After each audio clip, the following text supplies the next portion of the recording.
سو speaker صاحب، بات یہ ہے کہ اگر پاکستان نے اپنے پوٹینشیل پہ پہنچنا ہے، یہ جنگ اس قوم نے جیتنی ہے۔ طاقتور لوگوں کو جب تک ہم قانون کے نیچے نہیں لے کے آئیں گے،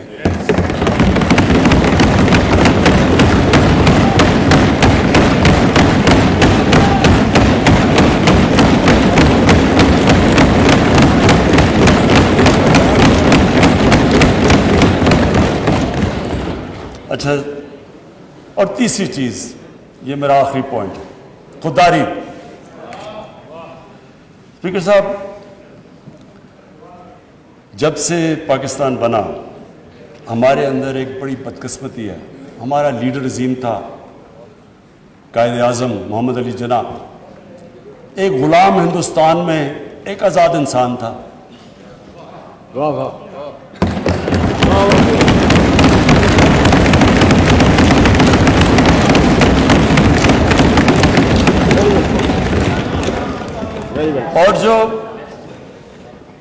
اور جو ہمارے جس کی ہم امت ہے، میں صرف ایک چھوٹی سی چیز نریٹ کرنا چاہتا ہوں، یہ بڑا امپورٹنٹ ہے سمجھنے کے لیے کہ یہ کتنی بڑی خواب تھی پاکستان۔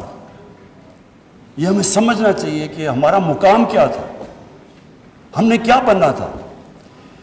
اسپیکر صاحب، جب مدینہ پہنچے، مدینہ میں پہلی 625 میں پہلی جنگ بدر ہوئی، 313 لڑنے والے، مشکل سے سروائیو کیا جنگ احد اور جنگ خندق میں۔ اس کے بعد 628 اور 629 دو خط لکھے انہوں نے، ایک بیزنٹائن ایمپائر کا جو سیزر تھا اس وقت، ہرکلیس، اس کو لکھا، دوسرا جو پرشین ایمپائر اگلے سال لکھا جو کہ پرشین ایمپرر تھا۔ دو سپر پاورز تھی۔ انہوں نے کہا کہ میں اللہ کا پیغام لے کے آیا ہوں، اگر آپ اس پیغام پہ چلیں گے یہ آپ کی بہتری ہے۔ اب سوچیں کہ ایک چھوٹا سا جن کی حیثیت ہی کوئی نہیں، انہوں نے کیا ہمارے لیے کیا افضل سبق ہے کہ لا الہ الا اللہ، اللہ کے سوا کوئی خدا نہیں ہے۔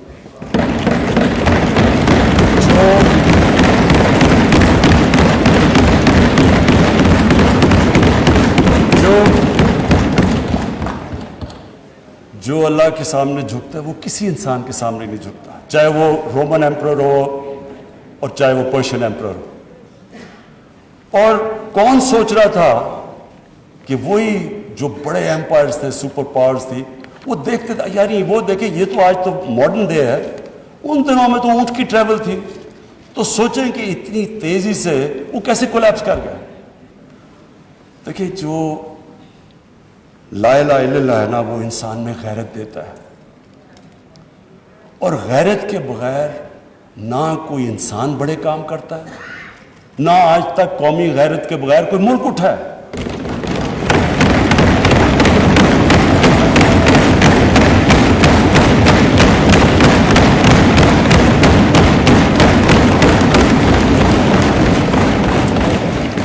اسپیکر صاحب، میں آج جو ایک پیریڈ، میں تب ادھر بیٹھتا تھا اسمبلی میں، ان لوگوں کے ساتھ ہی میں ہوتا تھا ادھر، اپوزیشن میں تب پیپلز پارٹی بھی ہوتی تھی وہاں میرے ساتھ، تو ایک ہم نے ایک ملک نے فیصلہ کیا کہ امریکہ کی وار آن ٹیرر جوائن کرنے کا۔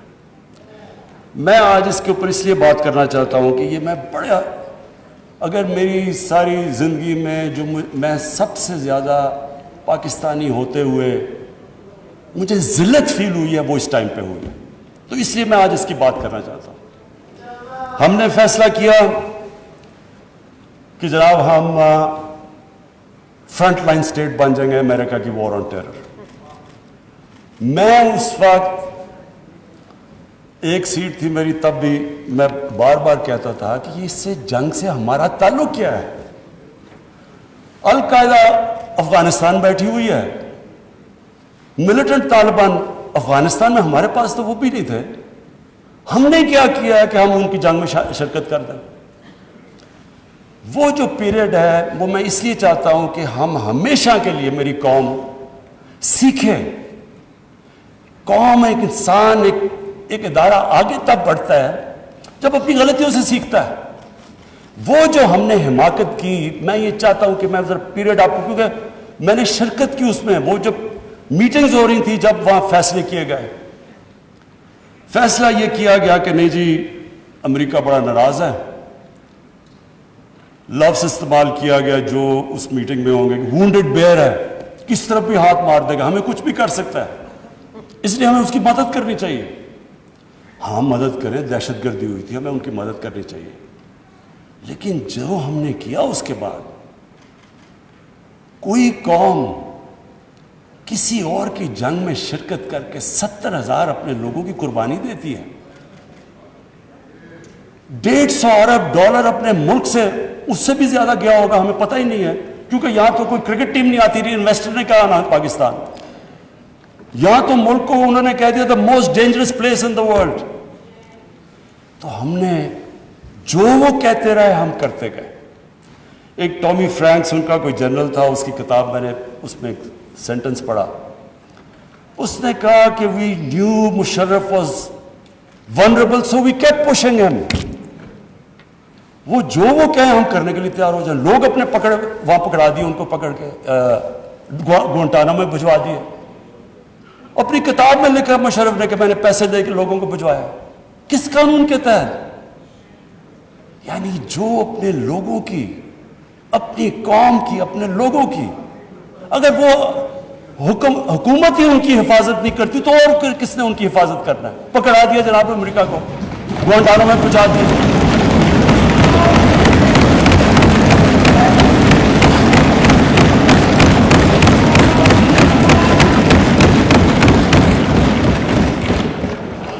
اور یہاں رکی نہیں بات. قبائلی علاقے میں جی وہاں تورا بورا کے بعد ان کے تھوڑے سے القاعدہ آ گیا. القاعدہ تورا بورا کے بعد آ گئے. اوپن بارڈر تھا قبائلی علاقے میں. ہمیں انہوں نے حکم کیا کہ آپ جا کے ان کو اپنی فوج بھیجو قبائلی علاقے میں. چند 100 القاعدہ کے پیچھے ہم نے اپنی فوج بھیج دی قبائلی علاقے میں. اب جب فوج قبائلی علاقے میں جائے گی، وہ اپنے لوگ تھے ادھر، جو پھر ادھر سے وہ ڈرون اٹیک کریں، وہاں ہمارے شہری مر جائیں، ادھر ہماری فوج جس کو پتہ ہی نہیں کہ کس کے پیچھے جا رہے ہیں، چند 100 لوگوں کے پیچھے قبائلی علاقے میں گئے. اس کا نتیجہ کیا ہوا؟ آدھا ہمارا قبائلی علاقے کے لوگوں نے نقل مکانی کی. وہ قبائلی علاقہ ابھی تک کہیں ریکور نہیں کیا. میری طرح کا آدمی جو کہتا گیا کہ یہ غلط ہو رہا ہے، مجھے طالبان خان بنا دیا. یعنی وہ میں جب کہتا تھا افغانستان میں کوئی ملٹری سلوشن نہیں، جناب یہ پرو طالبان ہے. وہ جو پیریڈ تھا اسد قیصر صاحب، اسپیکر صاحب، ہماری تاریخ کا سب سے، میں اگر میرے سے کوئی پوچھے، سب سے سیاہ وقت تھا. ہمیں پتہ ہی نہیں ہے کہ دشمن کون ہے، دوست کون ہے. امریکہ ہمارا دوست ہے. کبھی یہ سنا ہے کہ آپ کا دوست اپنے ملک میں بمباری کر رہا ہو؟ کہ دنیا میں یہ سنا ہے کہ آپ کے ملک میں ڈرون اٹیکس کر رہے ہو؟ آپ کا اعلیٰ ہے. اچھا وہ جو لوگ مرتے تھے، جن کے بیوی بچے مرتے تھے جب بم پھٹتا تھا، وہ جا کے وہ بدلہ کس سے لیتے تھے؟ وہ پاکستانی فوج اور پاکستان سے. دونوں طرف پاکستانی مر رہے ہیں. میں نے جب پوچھا کہ یہ آپ جب اٹھاتا تھا یہ کیا کر رہے ہیں، کیوں اجازت دی ہوئی ہے؟ وہ آگے سے کہتے تھے کہ کیونکہ پاکستان نہیں ان کے پیچھے جا رہا، لہٰذا ہمیں وہ کرنا پڑتا ہے. اسپیکر صاحب، ہمارا 30 سال سے بیٹھا ہوا ہے لندن کے اندر ایک دہشت گرد، اس کو ڈرون ماریں گے تو کیا وہ اجازت دے دیں گے ہمیں؟ اب سوچیں اگر انگلینڈ میں ہم ڈرون اٹیک کر دیں اس کے اوپر تو کیا اجازت دیں گے وہ ہمیں؟ تو اگر وہ نہیں اجازت دیں گے،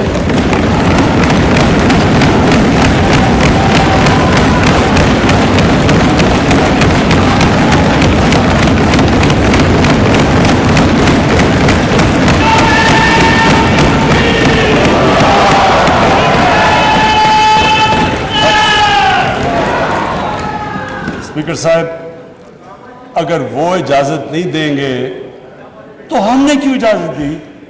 کیا ہم سب ہیومن ہیں؟ ہم آدھے انسان ہیں؟ یا کیا ہماری کوئی ویلیو ہماری جان کی نہیں جو اتنی کی؟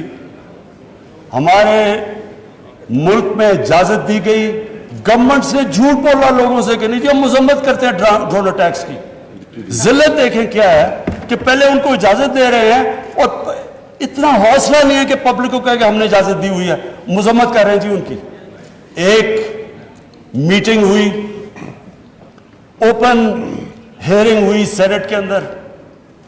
اس میٹنگ کے اندر سینیٹر کارل لیون پوچھتا ہے ایڈمرل ملن سے کہ آپ یہ کیوں پاکستان میں یہ ڈرون اٹیکس کر رہے ہیں جب پاکستانی حکومت مذمت کرتی ہے؟ ایڈمرل ملن اوپن ہیئرنگ کے اندر کارل لیون کو کہتا کہ ہم پاکستان حکومت کی اجازت سے کر رہے ہیں. وہ آگے سے کیا کہتا؟ اب یہ شیم کی تو یہ بات ہے, وہ آگے سے کہتا ہے کہ کیوں پاکستانی حکومت سچ نہیں بولتی اپنی لوگوں سے, کیوں دوگلی ہے؟ اور یہ اوپن اسپیکر صاحب, یہ اوپن کیبنٹ سینٹ کی ہیئرنگ پہ جو پبلک کے اندر ہوتی ہے اس میں یہ ہو رہا ہے. ہم نے اپنے آپ کو ذلیل کیا, ہمیں دنیا نے نہیں ذلیل کیا, ہم نے ذلیل کیا اپنے آپ. ہم اگر آج ان کو امریکہ کا کیا برا بھلا کہیں جب آپ نے خود اجازت دی ہوئی تھی اپنے لوگوں کو مارنے کے لیے. پھر سے میں ریپیٹ کرتا ہوں, مجھے کوئی انسٹنس بتا دیں کہ آپ کے ملک آپ ان کی مدد کر رہے ہیں, آپ کے لوگ مر رہے ہیں ان کے لیے, اور وہ آپ ہی کو بمباری کر رہے ہیں آپ کے ملک میں. اس کی کوئی دنیا میں مثال ہے؟ اور یہ ہم نے اجازت دی. اور اسپیکر صاحب پھر ہم کہتے ہیں کہ ہماری دنیا میں جی عزت نہیں ہے. جب اسامہ بن لادن کے خلاف آپریشن کیا ایبٹ آباد میں اسپیکر صاحب اوورسیز پاکستانیوں کو جانتا ہوں, جتنی ذلت اوورسیز پاکستانی کو, لوگ کہتے ہیں ہم چھپ گئے, ہم دنیا کو فیس نہیں کر سکتے تھے کہ پہلے تو ایک آپ ان کے لیے لڑ رہے ہیں جی ہم آپ کی فرنٹ لائن سٹیٹ ہے, اور پھر جناب جب اس کو یہاں مارا تو کیا ہمارا اہلا ہے ہمارے اوپر اتنا اعتماد نہیں کرتا تھا کہ ہمیں کہہ دے کہ آپ کریں؟ تو کیا وہ ہمارے دوست تھے یا دشمن تھے؟ ساری عوام کنفیوز پھر رہی ہے. اور جس طرح کی اسپیکر صاحب جس طرح کی چیزیں ان دنوں میں ہوئی, ہماری جناب ساری سیلف اسٹیم ختم ہو گئی. مجھے یاد ہے ایک نئی چیز نکلائی, انلائٹنڈ ماڈریشن.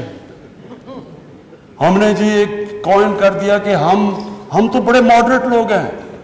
اور ماڈریٹ کیا ہے؟ Enlightened moderation. اچھا, اب انلائٹنڈ ماڈریشن کی عوام کو کیا سمجھ آنی ہے؟ مجھے بھی ابھی تک نہیں سمجھ کے کیا چیز ہے. لوگوں نے اس کا سمجھا کیا؟ کیونکہ ہماری لیڈرشپ اتنی متاثر تھی, لوگوں نے کیا کہا جی ساروں نے سوٹ شوٹ پہن لیا اور انگریزی بولنی شروع کر دی. ٹی وی پروگرام پہ جاتے تھے, جو بھی جاتا تھا پہلے بیٹھ کے انگریزی بولتا تھا کہ میں انلائٹنڈ ماڈریٹ ہوں, پھر اردو شروع کرتا تھا. یعنی ایک ملک کی عزت نفس ہی ختم کر کے رکھ دی کہ ہمیں اپنے آپ سے شرم آنے شروع ہو گئی کہ جی ہم پتہ نہیں دہشت گرد ہیں. اور اسپیکر صاحب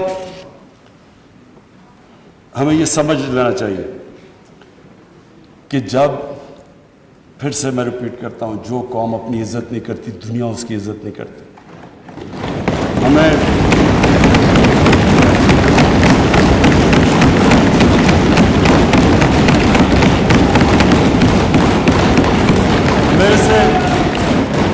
میرے سے پوچھا گیا جی کہ آپ پاکستان بیسز دے گا امریکہ کو؟ پر دیکھیں, میں اگلا سوال تو اسے یہ پوچھوں کہ جب ہم نے اتنی سروس دی, 70,000 لوگ ہمارے گئے, $150 ارب ہم نے اپنے ملک کا نقصان کر دیا, کیا انہوں نے ہماری تعریف کی؟ کیا انہوں نے اکنالج کیا کہ کتنی قربانی دیا پاکستان نے؟ کوئی دنیا میں ملک ہے جس نے کسی اور کے لیے اتنی قربانی دی ہو؟ انہوں نے الٹا برا بھلا کہا, دوگلے ہو تم. انہوں نے کہا جی افغانستان میں دوگلی گیم کر, افغانستان کی جنگ نہیں جیت رہا, وہ بھی ہمارے پر ڈال دیا. یعنی بجائے کہ اپریشیٹ کرنا, الٹا پاکستان کو برا بھلا کہا گیا. تو اسپیکر صاحب اس سے ہم نے ایک سبق سیکھا, کبھی اس قوم نے کسی کے لیے کسی خوف سے ہم نے اپنی ساورنٹی کے اوپر کمپرومائز نہیں کرنا.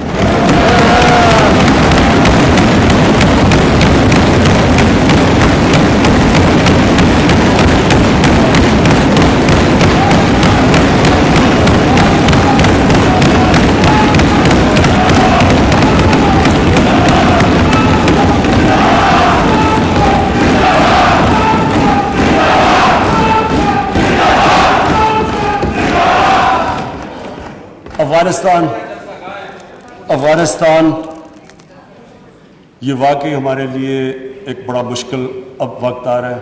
میں اپنی ساری قوم کے سامنے یہ چیز کہنا چاہتا ہوں. ہم نے جتنی اور اب یہ بھی میں کہہ دوں کہ ہمارا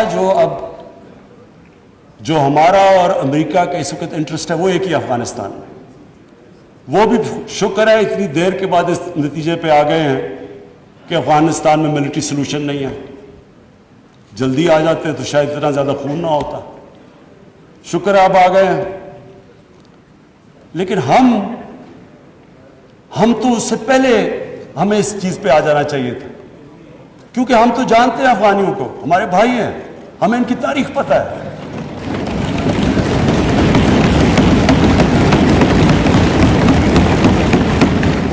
کبھی افغانستان نے باہر سے انٹرفیئرنس ایکسیپٹ نہیں کی, چاہے وہ انگریزوں کا دیکھ لیتے 19 سینچری میں, چاہے روسیوں کا دیکھ لیں, سوویٹس کا, اور چاہے یہ جو اتنی لمبی ساری امریکہ کی تاریخ میں سب سے بڑی جنگ کے بعد وہ بھی اس نتیجے پہ پہنچ گئے کہ کوئی ملٹری سلوشن نہیں تھا.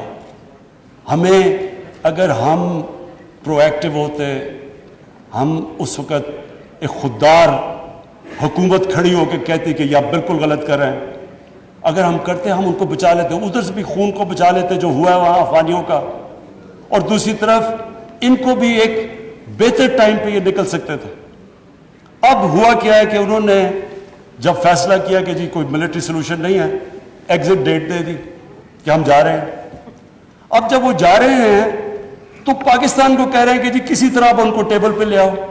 ہمارے پاس کیا لیوریج ہے ان کو ٹیبل پہ نہ سوائے کہ ان کے کوئی خاندان یہاں بسے ہوئے ہیں؟ کیا ان کے خاندانوں کو پکڑ کے جیلوں میں ڈال دیں؟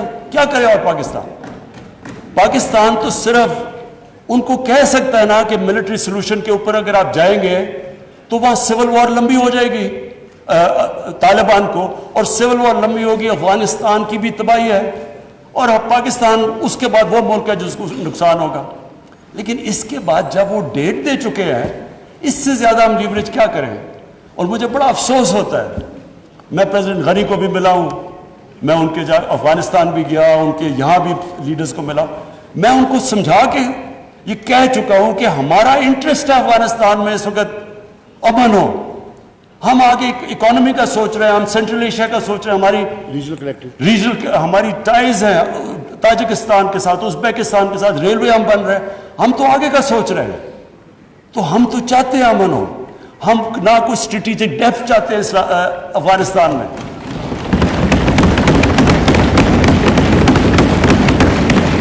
ہم نہ کوئی فیوریٹس چاہتے ہیں, نہ ہم کوئی پارٹیز کو چوز کرنا چاہتے ہیں. جو افغانستان کے لوگ چاہتے ہیں ہم ان کے ساتھ ہیں.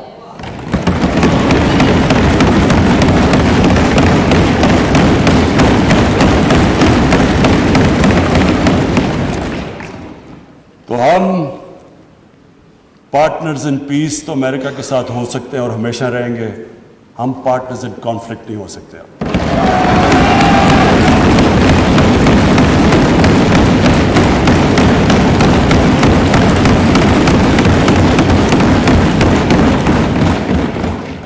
اسپیکر صاحب, اب میں صرف دو آخر میں اپیل کرنا چاہتا ہوں.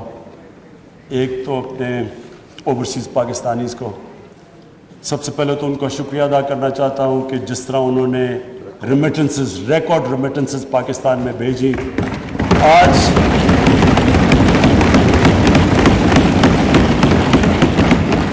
20 ارب ڈالر کا کرنٹ اکاؤنٹ جو ڈیفیسٹ آج 11 مہینے سے سرپلس میں چلا گیا ہے, وہ نہ ہوتا کہ اگر وہ اس طرح پاکستان کی مدد نہ کرتے اس مشکل وقت پہ, اور ہمیں انہوں نے جس طرح ریمیٹنسز بھیجی.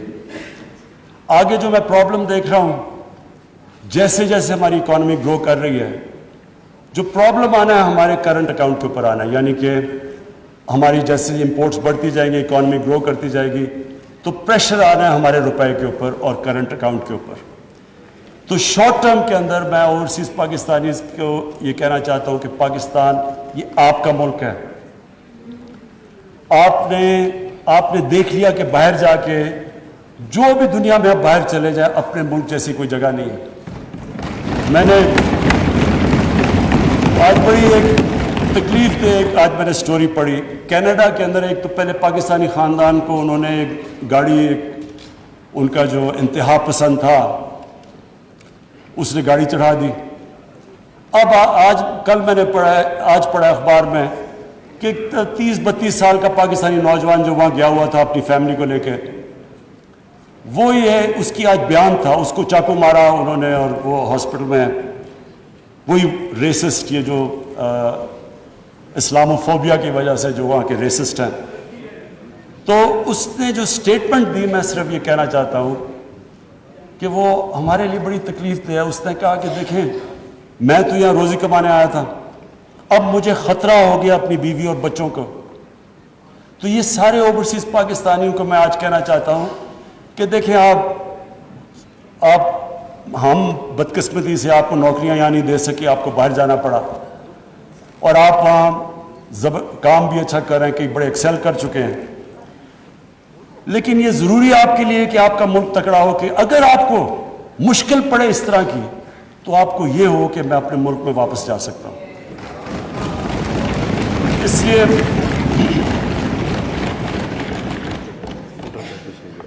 کاشف اس لڑکے کا نام تھا. تو میں یہ چاہتا ہوں کہ ہمارے اوورسیز، اب ہم پاکستان صحیح راستے پہ نکلا ہوا ہے. میں چاہتا ہوں کہ آپ پوری طرح اس ملک کی اس میں انویسٹ کریں، بزنسز کھولیں. ہم اب پوری طرح، میں خود لیڈ کر رہا ہوں کہ ہم ہر قسم کی رکاوٹیں دور کریں آپ کے لیے، ریگولیشنز کم کریں، ایز آف ڈوئنگ بزنس کریں، تاکہ آپ آئیں بینکوں میں ہمارے پیسے رکھوائیں. کیونکہ یہ جو شارٹ ٹرم ہمارا کرنٹ اکاؤنٹ کے اوپر جو پریشر پڑے گا، وہ صرف اور صرف اوورسیز پاکستانی شارٹ ٹرم میں کر سکتے ہیں. اس کے بعد فورن انویسٹمنٹ بھی ہے، ہماری ایکسپورٹس. مجھے بڑے فخر سے میں کہتا ہوں کہ جو ایکسپورٹس کے اندر اب جو اوپر گئی ہیں، تو ہم آہستہ آہستہ تو صحیح راستے پہ نکل چکے ہیں کہ ایکسپورٹ لیڈ گروتھ. لیکن تھوڑے وقت کے لیے میں اپنے اوورسیز پاکستانی کو اپیل کروں گا. اور اس کے بعد میں اپنی قوم سے، اب میں یہ میرے لیے کافی مشکل چیز ہے یہ جو میں کہنا چاہتا ہوں کہ دیکھیں، جب ایک ملک کا سربراہ باہر جا کے دوسرے ملکوں میں ملک کے لیے قرضے یا پیسے لینا چاہتا ہے، یہ میری 3 سال میں 2 مہینے کم جو ابھی پیریڈ گزرا ہے، سب سے مشکل پیریڈ ہوتا ہے کہ آپ لوگوں سے جا کے قرضے مانگ رہے ہیں، پیسے مانگ رہے ہیں ملک کے لیے. یہ چلے میرے لیے تو ہے مشکل، لیکن یہ قوم نیچے جاتی ہے. جس قوم کا لیڈر جا کے پیسے مانگ رہے ہیں، وہ قوم کی کیا حیثیت ہے؟ تو میں اپنے لوگوں سے کہنا چاہتا ہوں کہ دیکھیں، آپ سب چاہتے ہیں کہ پاکستان عظیم قوم ہو. آپ وہ لوگ ہیں جو دنیا میں 4-5 ملک ہیں جو سب سے زیادہ خیرات دیتے ہیں. یہ وہ ملک ہے، اور میں سب سے بڑا ریسیپینٹ ہوں. شوکت حرم کے لیے پیسے اکٹھے کرتا ہوں، نمل یونیورسٹی کے لیے پیسے اکٹھے کرتا ہوں. 2 ہاسپٹل بن چکے، تیسرا کراچی میں سب سے بڑا ہاسپٹل، سب کے لیے پیسے دیتے ہیں. اتنے کھلے دل کے لوگ نہیں ہیں دنیا میں جتنے یہ ہیں.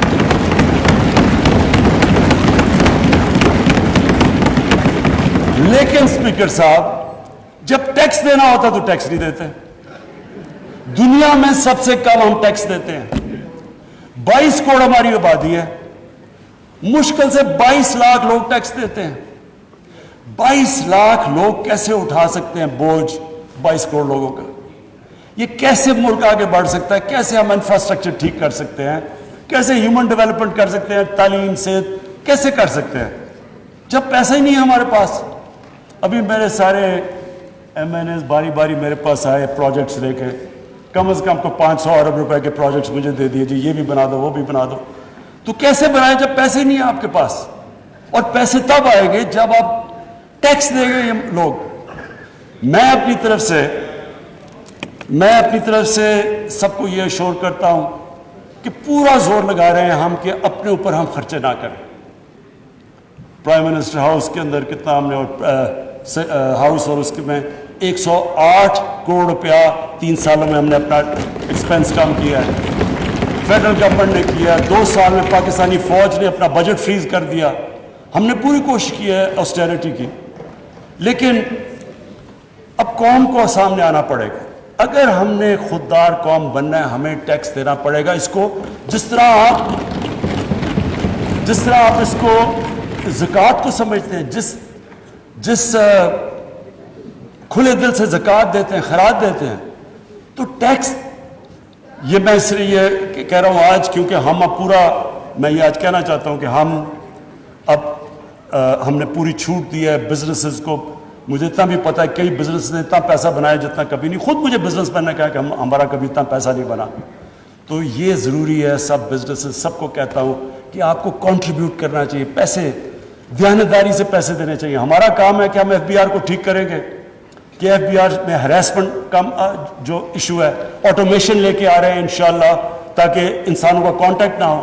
لیکن عوام کا بھی آپ کا کام ہے کہ اگر آپ دنیا میں خودداری سے پھرنا چاہتے ہیں, ہر پاسپورٹ کی دنیا میں عزت چاہتے ہیں, تو آپ کو اب اس طرح ٹیکس دینا پڑے گا جس طرح اسکینڈینیویا کے لوگ دیتے ہیں, جو کہ آج خوشحال معاشرہ ہے. خوشحال معاشرہ تب تک نہیں ہوگا جب تک ہم دیانتداری سے ٹیکس نہیں دیں گے. تو میری اپیل ہے آج سب کو کہ ہمارا ٹارگٹ سٹف ہے. ہم نے تقریباً 6,000 ارب روپیہ اکٹھا کرنا ہے ٹیکسز میں. 5,800 ارب روپیہ ہم نے اکٹھا کرنا ہے جو ہمارا ٹارگٹ ہے. اس کے اوپر ہم یہ جو نیا ہم نے اب فیصلہ کیا ہے کہ جس طرح امریکہ کے اندر ٹیکس فراڈ کا مطلب جیل. ٹیکس فراڈ کیا آپ جیل میں گئے. یہاں ہم کرنے لگے تھے لیکن ہمیں آیا کہ جی ایف بی آر کو لوگوں کو اعتماد نہیں. اب فائنانس منسٹر کے نیچے کمیٹی بنے گی, جو ولفل ٹیکس ڈیفالٹ ہوگا ہم اس کو جیل میں ڈال دیں گے. کیونکہ اگر ہم نے یہ نہ پیسہ اکٹھا کیا, ابھی بھی ہم IMF پروگرام میں ہیں, انہوں نے اس کے بعد ہمیں کہنا ہے کہ جی اس کے اوپر ٹیکس لگاؤ اور GST لگاؤ اور چیزوں کے اوپر اور کھانے, تو لوگ تکلیف میں جائیں گے. تو لوگوں کے آپ سب کے انٹرسٹ پہ ہیں کہ اگر ہم سارے لوگ تھوڑا تھوڑا ٹیکس دے دیں گے تو ہمارا ٹارگٹ پورا ہو جائے گا اور پھر ہمیں لوگوں کے اوپر مشکلیں نہیں ڈالنی پڑیں گی. آخر میں بس اسپیکر صاحب میں اپنی کنکلوڈ کرتا ہوں تقریر کہ ہمارا ایک ایشو ہے پاکستان کا جو کشمیریوں کے ساتھ جو ظلم ہے اس وقت ہندوستان کی حکومت ظلم کر رہی ہے. میں آج اس لیے بات کرنا چاہتا ہوں کہ 5 اگست اس سے پہلے بھی کشمیریوں کے اوپر ہندوستان کی حکومت ظلم کر رہی تھی. پیلٹ گنز کا استعمال, لوگوں کو اٹھا لینا, ان کو ایک ایسا ٹریٹ کرنا جیسے جب سے یہ BJP کی حکومت آئی ہے, یہ جو RSS کا ایجنڈا ہے ان کو ہر قسم کی تکلیف میں تھا. لیکن 5 اگست کے بعد ظلم کی انتہا ہو گئی. تو میں آج اس پلیٹ فارم سے اس لیے ان کا نام لینا چاہتا ہوں کہ انہوں نے بڑی قربانیاں دی. میں ان کے جذبے کو سلام پیش کرنا چاہتا ہوں اپنی ساری قوم کی طرف سے.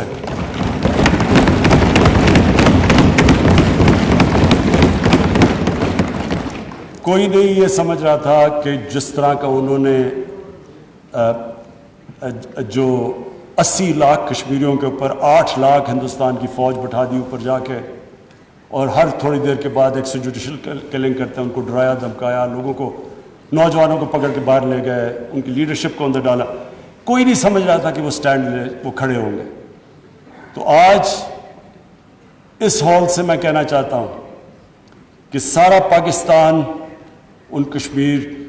ان دلیر کشمیریوں, ان کی خاص طور پہ خواتین جس طرح وہ کھڑی ہوتی ہیں, جس طرح وہ باہر جاتی ہیں, ڈیمونسٹریٹ کرتی ہیں, ان کے جو بچے ہیں, نوجوان ہیں, ہم سب ان کے ساتھ کھڑے ہیں.